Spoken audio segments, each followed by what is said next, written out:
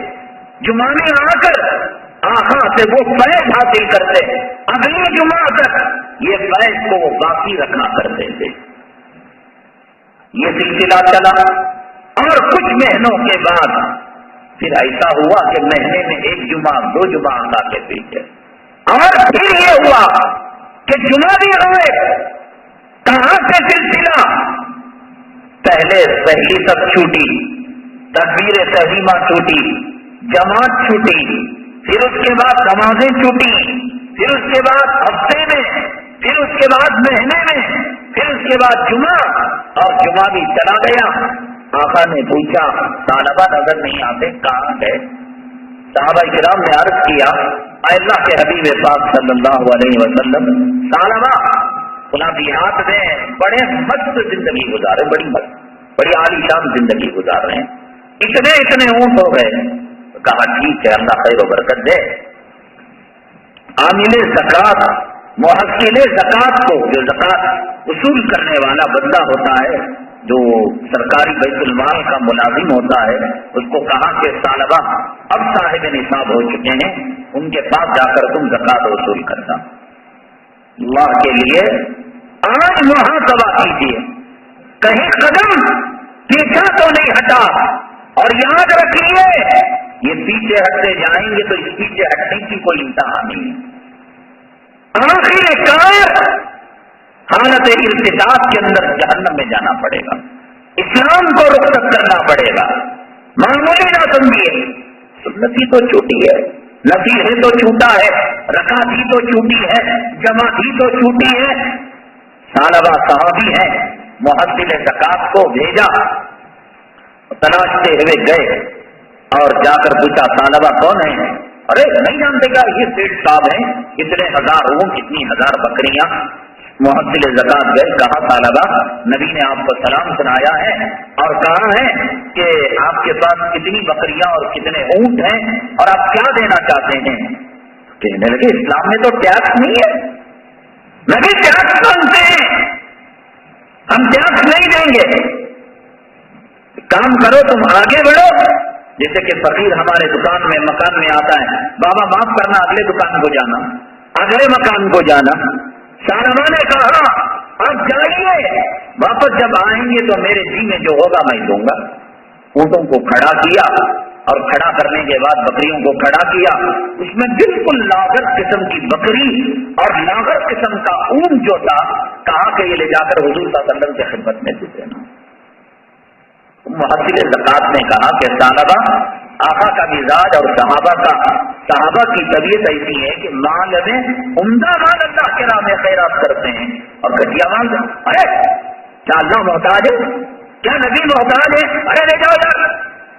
اب جیسا انہوں نے کہا محصل زکات آقا کو آ کر سب رجحان سنا دی کہ طالبہ نے یوں کہا اور یہ مان دیا ہے. آقا نے کیا ٹھیک ہے، انہوں نے سچ کہا. نہ اللہ طالبہ کے اونٹ کا محتاج ہے، نہ اس کی سواریوں کا محتاج ہے. جاؤ تم طالبہ کو یہ سواریاں واپس کر دو. موت شروع ہو گئی، بری موت طالبہ کی خرابی شروع ہو گئی.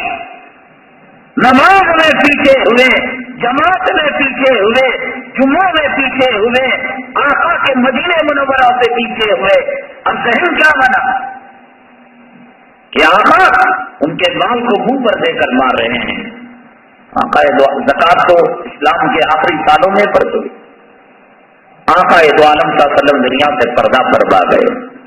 اب صحابہ کو ذرا ڈر ہوا کہ اب میں زکات نہیں دوں گا تباہ برباد ہو جاؤں گا، اور زکات کے یہ احکامات ہیں. صدیق اکبر رضی اللہ تعالیٰ عنہ کے دربار میں آئے اور فرمایا صدیق زکات لے لو. لیتے فرمایا کہ جب میرے محبوب نے زکات قبول نہیں کی تو میں کیسے قبول کر سکتا ہوں. عمر فاروق رضی اللہ تعالیٰ عنہ کے زمانے میں انہوں نے بھیجا، انہوں نے منع کر دیا، اور آقا نے آخری وقت جب انہوں نے گھٹیا مال بھیجا تھا فرمایا یا ویحا ثعلبہ، یا ویحا ثعلبہ، اے ثعلبہ تیری بربادی ہو، تیری تباہی ہو۔ تو کہتے ہیں کہ آقا سخت نہیں بولا کرتے تھے، آقا بے کچلنے والی بات نہیں کہا کرتے تھے۔ جو ثعلبہ آقا کے پیچھے صف اول میں تکبیر تحریمہ کے ساتھ نماز پڑھ رہا ہو، اس ثعلبہ کے لیے میرے رب کی عزت و جلالت کی قسم یا ویحا کا لفظ ایسے ہے جیسے کوئی آدمی سور کے پاخانے میں چپل ڈبا کر مارے۔ معمولی بات ہے، رحمت للعالمین کی شخصیت مال کو واپس کر کر کہہ رہی ہے یا ویحا ثعلبہ، اے ثعلبہ تیری تباہی ہو، تیری بربادی ہو۔ نتیجہ یہ ہوا زکات قبول نہیں ہوئی، اسلام سے ہٹ کر ان کی موت ہو گئی۔ کبھی زندگی کے اندر آپ کی بیوی گلوز پہنتی تھی، نقاب ڈالتی تھی، اور نکل رہا ہے، سمجھیے کہ اس کی موت کی خرابی جہنم کی خرابی آ چکی ہے۔ برقع آدھا کا برقع بڑھ رہا ہے، اللہ کی رحمت کی طرف بڑھ رہی ہے۔ تہجد نہیں تھی، زندگی میں تہجد آئی، اشراق نہیں، اشراق بڑھ رہا ہے، معاملہ ذکر بڑھ رہا ہے، وظیفہ بڑھ رہا ہے، پردہ بڑھ رہا ہے، گناہ کم ہو رہا ہے۔ یہ اس بات کی علامت اللہ کی رحمتیں اس گھر میں نچھاور ہو رہی ہیں۔ ثعلبہ جیسا صحابی جب دور ہوا، اتنا دور ہوا، اتنا دور ہوا کہ نبی کی بددعا اس کو لگ گئی، اور آقا نے کہا یا ویحا ثعلبہ، اے ثعلبہ تیری تباہی اور بربادی ہو۔ اور ایک گناہ دوسرے گناہ کو کھینچتا ہے، ایک سنت دوسری سنت کو کھینچتی ہے۔ کلام پاک کی ایک آیت پڑھنے میں مزہ ملتا ہے، اگلی آیت پڑھنے کو جی چاہتا ہے۔ ایک مرتبہ سبحان اللہ کہنے کو جی چاہا تو اگلی مرتبہ الحمدللہ کہنے کو جی چاہتا ہے۔ فجر کی نماز پڑھی اور ظہر کی طلب ہے، فجر قبول ہو گئی، ظہر کی نماز پڑھی، عصر کی طلب ہے، ظہر قبول ہو گئی، اور عشاء پڑی، فجر کی طلب نہیں، سو گئے مردے کی طرح، موتا کی طرح۔ عشاء اللہ نے قبول نہیں کیا، منہ پر دے کر مار دیا۔ اس لیے بہت زیادہ ڈرنے کی ضرورت ہے۔ گھر میں جتنی برکتیں آتی ہیں قرآن و حدیث پر عمل کرنے سے آتی ہیں، اور گھر میں جتنی نحوستیں آتی ہیں سنت سے ہٹنے کی وجہ سے آتی ہیں۔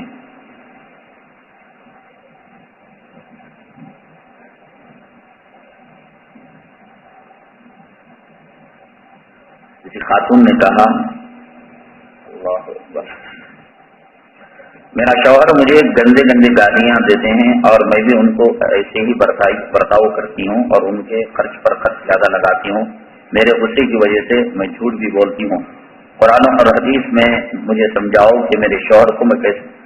دیکھیے جب ایک طرف سے زبان چلے تو عقل مند عورت کا تقاضا یہ ہے کہ وہ خاموشی اختیار کرے، حکمت عملی کو اپنائے۔ کتنی مرتبہ وہ گالیاں دے گا اور کب تک بولے گا؟ جب سامنے والی عورت نے سنی کو انسنی کر دی، وہ بھی خود شرمندہ ہو جائے گا۔ زبان دو طرف سے چلے گی، گالیاں دو طرف سے چلے گی، اللہ کی رحمت کے فیصلے بھی نہیں ہوں گے۔